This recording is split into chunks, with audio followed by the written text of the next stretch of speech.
సంగారెడ్డి జిల్లా Maddikunta national హైవేపై road ప్రమాదం జరిగింది. జహీరాబాద్ నుంచి హైదరాబాద్ వెళ్తున్న కర్ణాటక బస్సు లారీని బలంగా ఢీకొట్టింది. ఈ ప్రమాదంలో పలువురికి తీవ్ర గాయాలయ్యాయి. క్షతగాత్రులను ఆసుపత్రికి తరలించి చికిత్స అందిస్తున్నారు. అతివేగమే ప్రమాదానికి కారణంగా పోలీసులు తెలిపారు.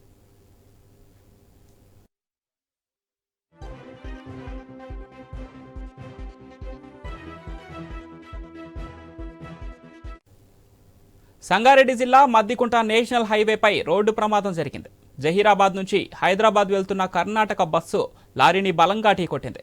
ఈ ప్రమాదంలో పలువురికి తీవ్ర గాయాలయ్యాయి. క్షతగాత్రులను ఆసుపత్రికి తరలించారు.